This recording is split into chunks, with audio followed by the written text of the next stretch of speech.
Good morning, everybody. I'd like to call the meeting to order, although we're not really all that organized this morning, so please have pity on us. First up is the invocation. We're lucky enough to have Mark Waters this morning.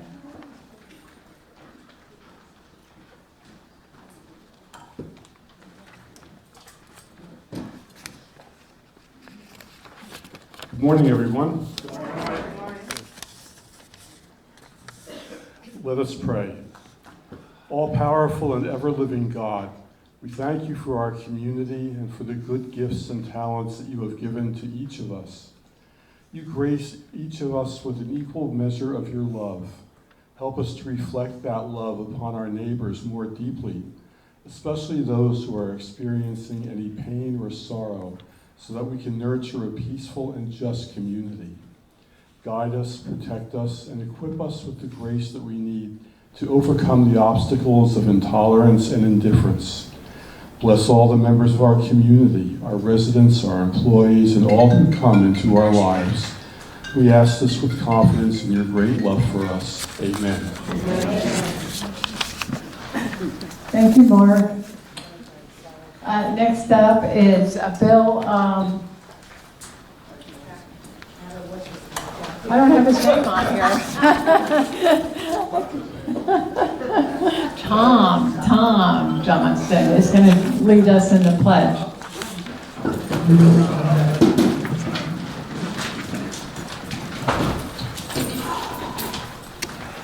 I pledge allegiance to the flag of the United States of America and to the republic for which it stands, one nation, under God, indivisible, with liberty and justice for all.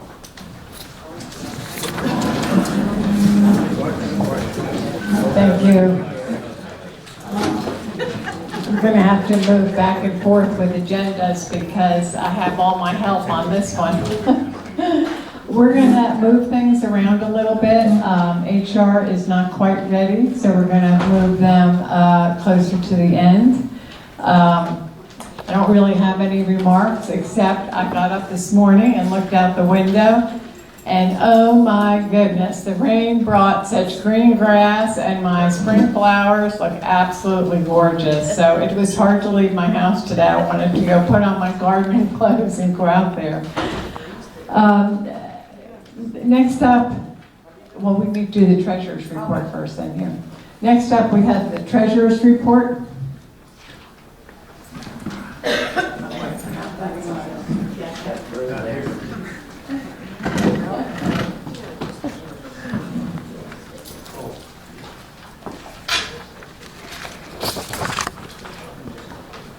As time goes on, the treasurer's report gets longer and longer. So coming into the beginning of February, we had $905.38, and we made $84.02. And that left our balance of $989.40, which is what we started for March.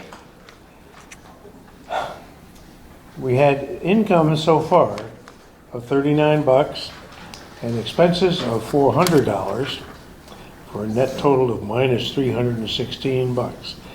So our balance right now is $628.40. So we can still afford a Wendy's burger.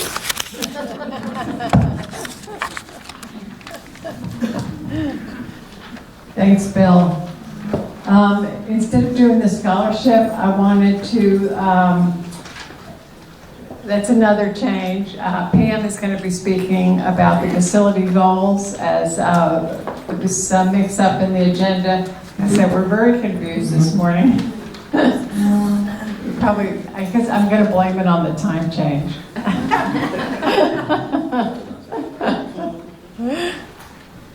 Thank you.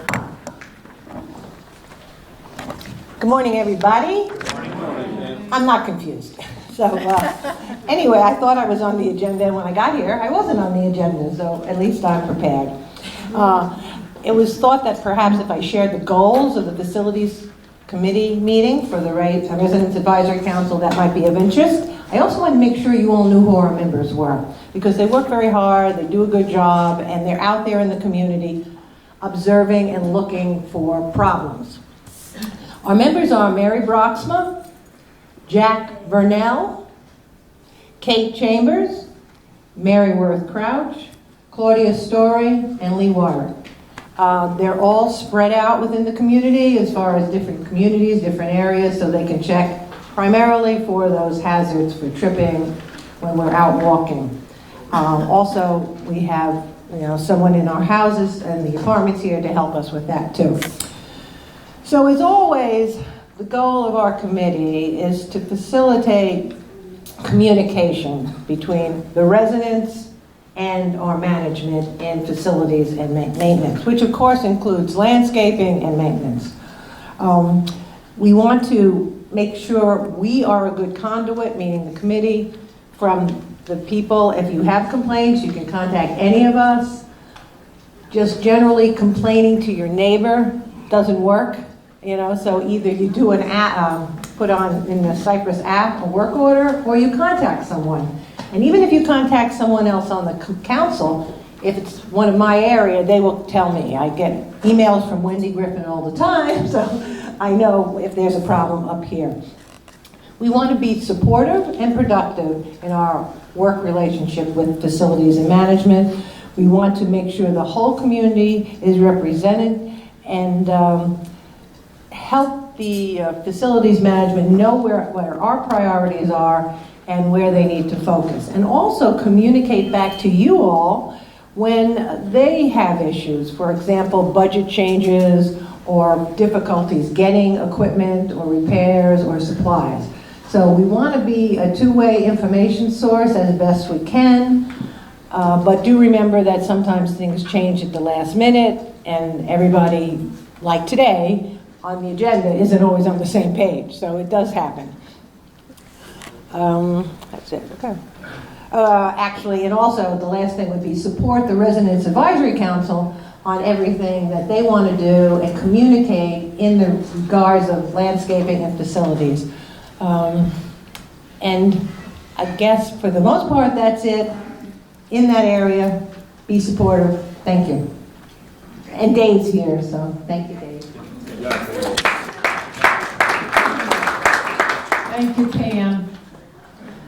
Let's do the scholarship committee next. I thought I saw Paul Cairns.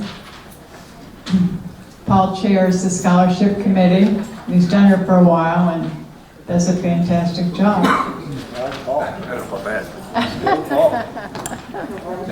Just a little backdrop. I'm heading up to Albany, New York to visit my son at the end of this week. So you get up and look out your window and saw sunshine and blooming plants. At 6 o'clock this morning, I had a photo from Albany of the 6 inches of snow. Notice that the snow emergency has been declared by the governor, and the average temperature is 23 degrees.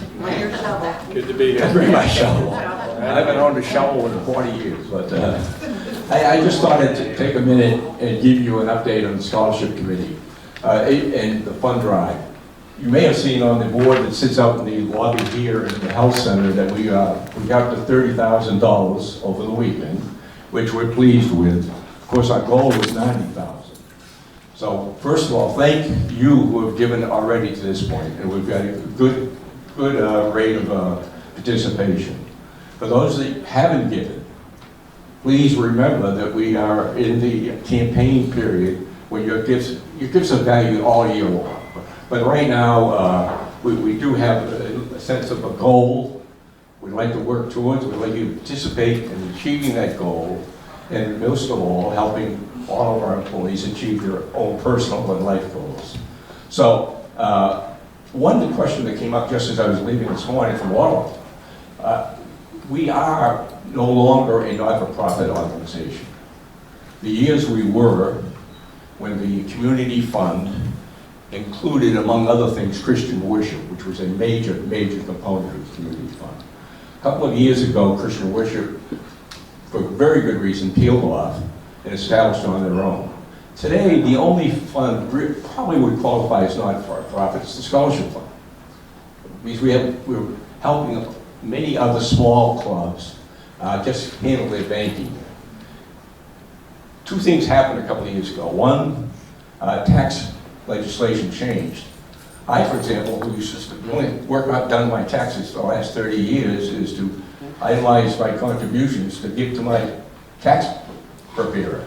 I don't have to do that anymore. I take the standard deduction. And that applies, I think, to many of you. So that happened, it changed the tax legislation. And it also, we had done a self-audit within the community fund and concluded that we had let some of our paperwork lapse. We had change in offices within the organization, and looking back over time, we found that we had not maintained the proper paperwork to maintain the not-for-profit status. So we would have had to go back, spend some money, refile to ask for our not-for-profit status back. We wouldn't have been able, we think, include many of the organizations who helped today. Probably the scholarship fund would have been the only one that would have been a logical choice. So at that time, given the two changes, converging at the one point, we made the decision that we would relinquish not-for-profit status. We had occasion to visit them at the request of the Residents Council, and concluded that we hadn't hurt ourselves in terms of giving rate by relinquishing that. So as of today, we are not a not-for-profit organization, and I can say that. So, and we've changed, I think, it's 2 years ago to reflect that. More than that. So, Great. it may not have been apparent to everybody, even though we had made a presentation to this group back when, but so many of you were new, certainly may have forgotten that during that time. But the question came up just today, so I wanted to be clear on that, and afterwards I'll hang around if anybody has any questions. So thank you for your giving to date. We look forward to your increased giving as we move forward in this campaign. Thanks so much.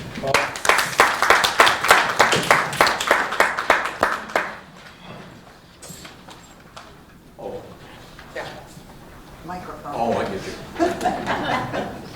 On behalf of the RAC committee, we have a little more money for your fund. I appreciate it. Thank you.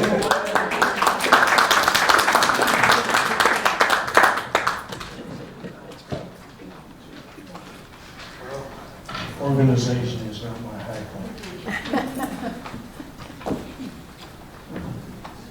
As you can see, I have a lot of notes.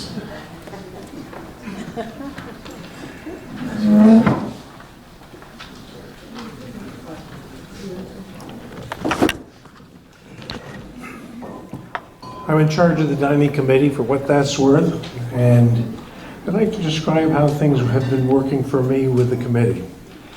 Remember in The Music Man where Professor Harold Hill says, boys, use the think system. Think the minuet in G. Well, that seems to work for me up to a point.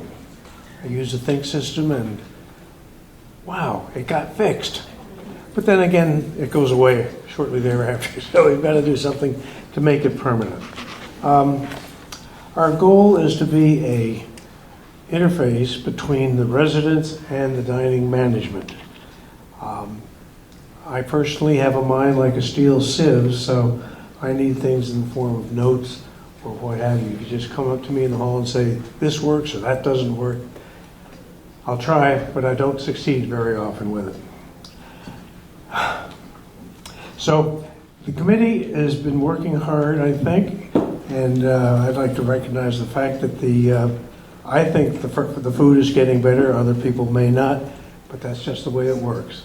I think the servers have been doing a good job, and the soup is hot. So if you have any additions, deletions, or corrections, let me know, and we will take it up at the next meeting, which is tomorrow. And we'll try to work from there and try to be proactive as to what you all need.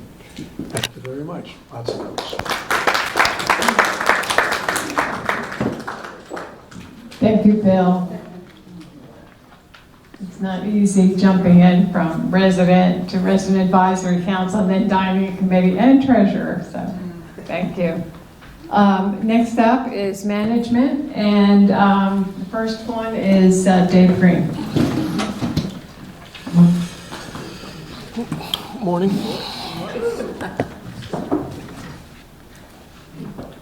Don't need that stabbing me. All right, good morning, everybody. A few updates from maintenance. Thank you, Pam. That was a great. Thank you, Pam. That was great. Kind of synopsis of what our committee does. First off, we'll talk about Tree Amigos. We still have some mulch to do. Gordonia, Myrica, a little bit of west and east. This week started mowing every day or every week, but with the rain yesterday, we kind of got sidetracked. And we have annuals going in, our quarterly annual change out is happening this week. And then I've also requested that the houses that are overrun with oak leaves right now be taken care of this week as well. So that's what we're focusing on there with Tree Amigos. So that's, Ray is our new guy out there, and the supervisor. And I think you guys have been impressed. I know I have been with his timely service taking care of issues and stuff like that. He's a lot faster than Larry ever was. So Larry's still around, and he's still designing our flower beds and stuff like that. So things are working good out there. Keeping going with that with the pressure washing. We finished west yesterday, or this, I guess it was Friday. And in April, we'll start on east. So that will going very well. I've had nothing but compliments about them, so I'm very happy with that. The croquet and putting green, we've had a couple of issues with their price came in a lot higher than we expected. Ty and I are scrambling to move money around to try to get the money that we needed, but also they want to start a lot faster, because if we want the sod that we need for out there, if we wait till the summer, the golf courses will take it all. So we're looking at starting that in a couple of weeks. So as soon as we can get all the details worked out, but we really want to get started in the next couple of weeks. Parking lot refinishing out here in the A and behind the healthcare center, that starts on the 27th. We've been reminding everybody. Laurel and Marcus have a parking plan that they're going to be putting out in the next couple days. It looks like we should be okay. The back row of the parking garage will be for the A resident lot, and then we'll have associates parking across the street in the contractors' lots and stuff like that. So shouldn't be as bad as I thought it would be in the beginning. So that's going well. Egret Hall doors are also going out that week. These ones behind me, they'll be coming in on Monday, taking them down, bringing them with them, coming back on Friday and reinstalling them. So there are a couple events in here that week. We'll be using screens to just keep the room separate. We should be okay for church services and everything that's happening on the weekends, both times. I actually have somebody from the blue team here. We got the carpet approved for the first floor and the new train room, what we're going to turn it into. So he's outside waiting on me right now. And we're going to get that started. Now, when we ordered the carpet for the AL refresh, it took 14 to 16 weeks for it to be made. So even though we're just getting started on the first floor, it will be a couple months before that carpet actually gets done. So we're hoping to work on the train room itself in that time frame and get this place back into shape after that nasty fire. That's all I got. Have a great day. Next up is Laura Mundell.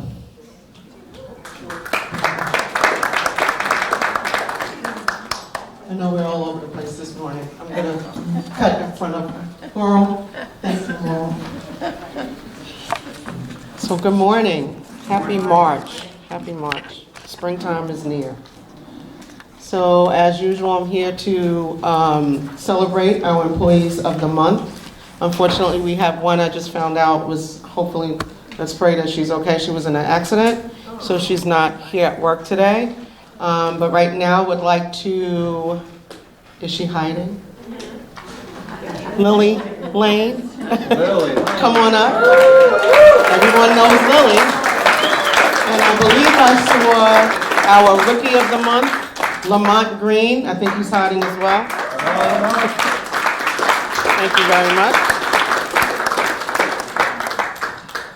So let's join me in congratulating our March Employees of the Month and Rookie of the Month. We have Lily Lane, Lori Maya, who is our unit manager in our skilled nursing facility, who is not with us today, and Lamont Green, he is our Rookie of the Month. Lily is our banquet captain in our dining services. Lily joined Cypress Village back in February of last year, working as a housekeeper. With hard work and dedication, it wasn't a surprise that Lily found herself expanding her interest in something new and transitioned into her most recent role as a banquet captain this past December. Lily, your work ethic is admired, and we are grateful to your commitment to excellent customer service. Thank you for your dedication and congratulations.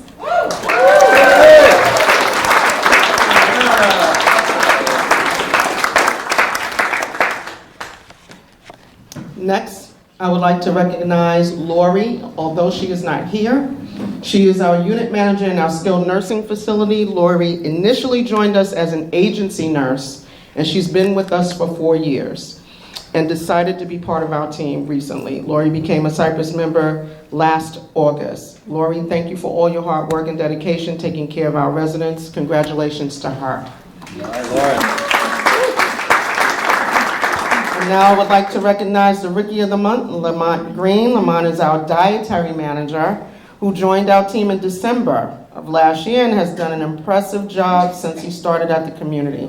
Lamont's diligence and leadership to do the right thing for our residents has gone without notice. Congratulations to you, Lamont, and we are looking forward to your continued success here at Cypress Village. To close, as always, I'd like to thank all three of you for being an example to your peers and providing the best for our residents and our employees. We are very fortunate to have you on the team. We rely on employees like you to provide the best experience to our residents, and you've demonstrated that. Your work ethic exemplifies Cypress Village's principles and core values, and we look forward to your future successes, and congratulations again.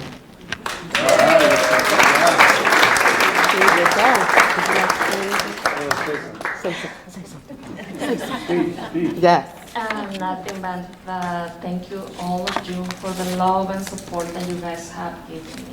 You guys are my motivation to come to work here every day. I love you guys so much, and I am very thankful to the dining department, the Loosness, Jen and Hector, Lindsay, Maxine, for giving me the opportunity to be part of this great department, and I can assure you that we are doing our best, everyone there, to provide you with the best service, the most excellent service we can, because you deserve no less. To all my co-workers, servers who work very hard, each one of them, the supervisors, the people that make the food ready for me to take to the meetings, the dishwashers, the cooks, Raul, that is taking care of another meeting right now, bringing the food and everything so I can be here. Departments, to Laurel, I love you so much.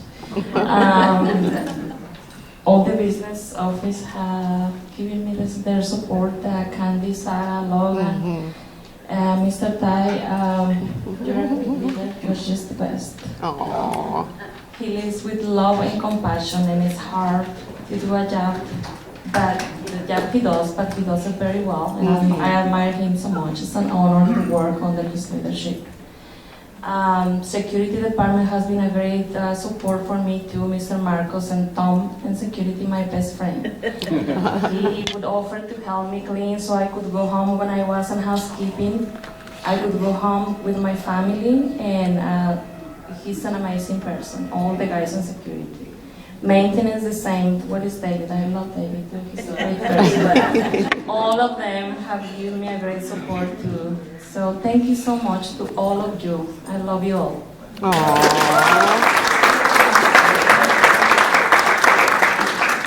Congratulations. Well, like you said, I concur what she said. Like she said, I only been here for 3 months, and it's been nothing but positive feedback, and I appreciate it.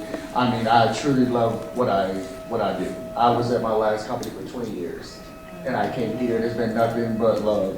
It's different, like I tell people when I came here. It's easy to work, but to go somewhere and you're appreciated for what you do, it means the most. It means the most. So I have no regrets, but nothing positive. We're trying to bring dining to where y'all want it.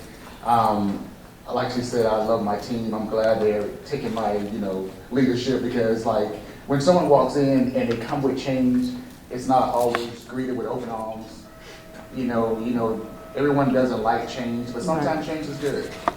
And, I tell everybody else that I meet, I don't wear my feelings on my sleeve. So, if there's something that we can improve, the only way we can make change if y'all let us know. We can't change it if we don't know it. Right. So if y'all have any issues with food, please let us know. Because like she said, we're here to make y'all happy, and that's what I love doing. That's my passion. So my success is for y'all to be happy. It makes my day. Wonderful. And thank y'all for this opportunity. I really appreciate it. Thank you. You're welcome. Thank you to both. Laurel, you're up.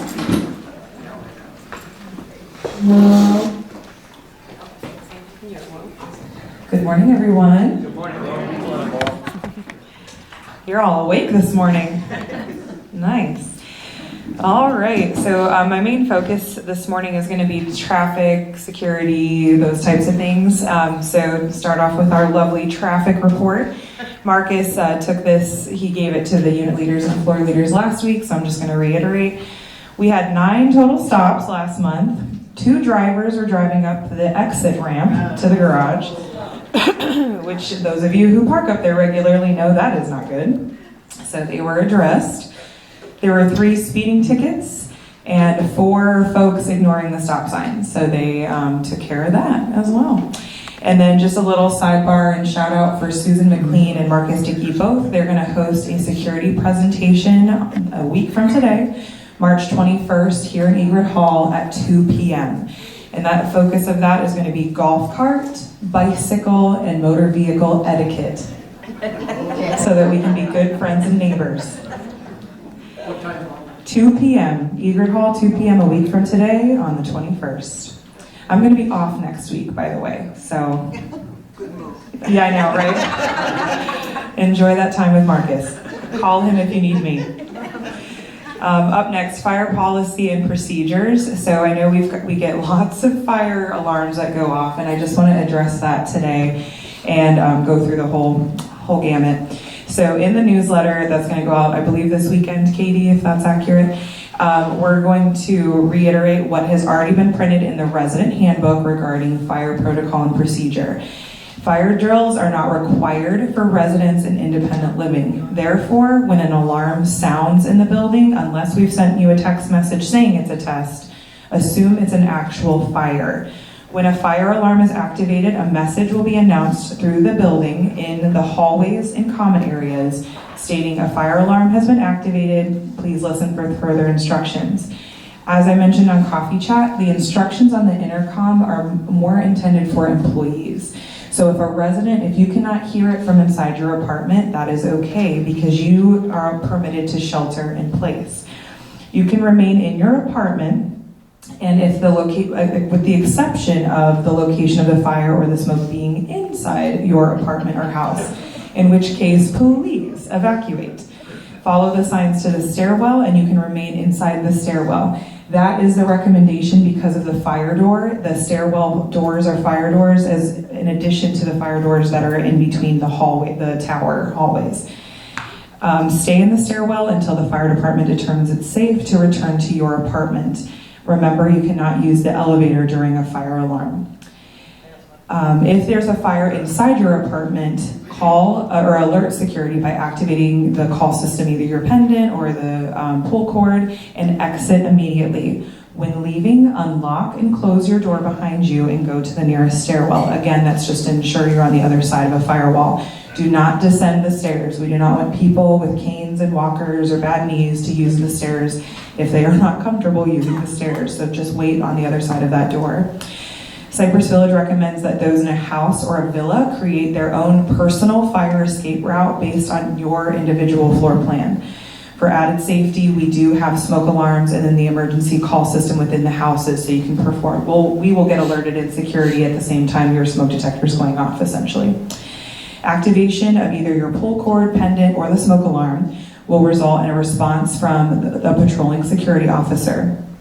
It is recommended that your first action in the event of a house fire should be to dial 911 in order to minimize delay in contacting the fire department. After you have contacted 911, activate your emergency call system to summon help from security. But like I said, if it's a smoke detector going off, we're getting that alert also. So I know the reason that everyone's annoyed is because of the sound, the blaring sound of the fire alarm. So what we need to focus on is reducing the false alarm so that when you hear it, you know it's a true emergency. The first thing is never leave anything that you are cooking unattended. I don't care if you're boiling a pot of water. That was what set off the last one, just for the record. Somebody burnt water. So that, yeah, that one's gonna go in the record book. But anyway, toast. I don't care if it's toast. I don't care if it's your pancakes. I don't care if it's your eggs. You do this every morning and you're used to how long it takes. If you're gonna run to the restroom while you're cooking, turn off the stove. Same with the oven when you're baking things and things like that, because that's gonna help reduce any kind of chance of that happening.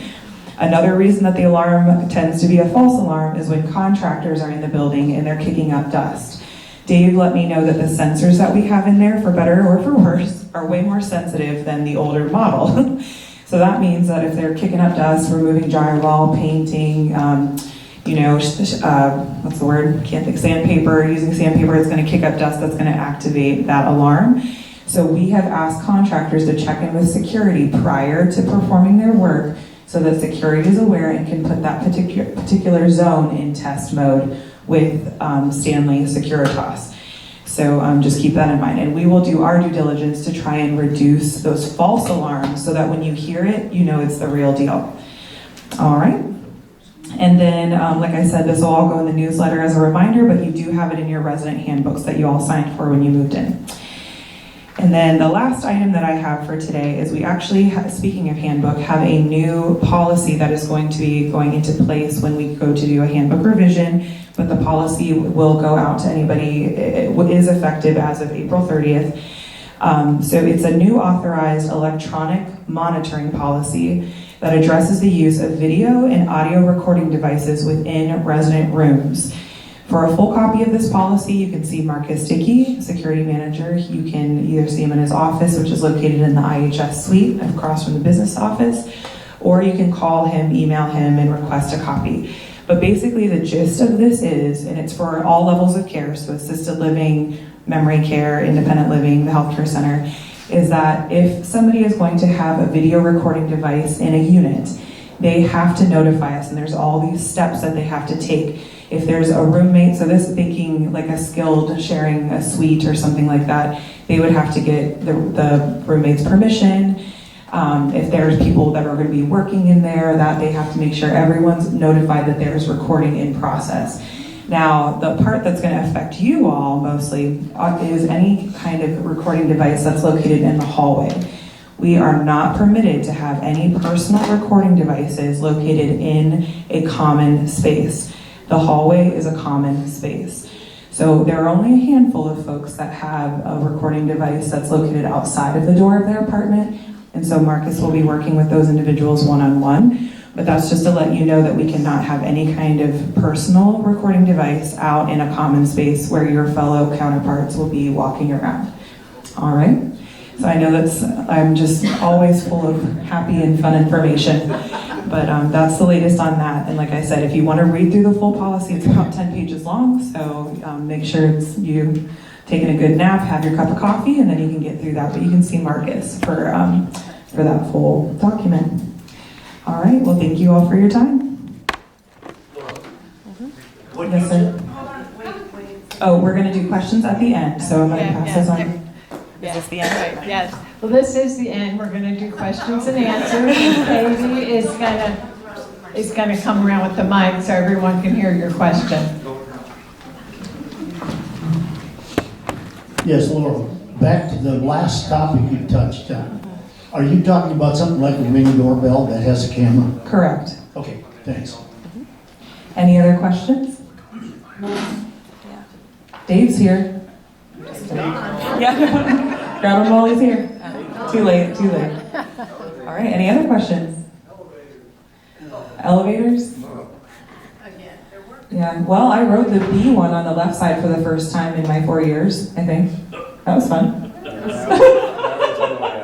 Mallory's on their way out for the 8-tower elevators, Tyson.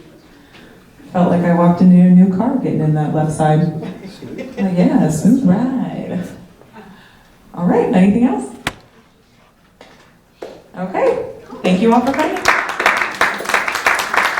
Any other questions for anyone else? Any topic that was covered? No? Okay. Well, I just want to remind you, the next meeting is April 11th, 10 o'clock here.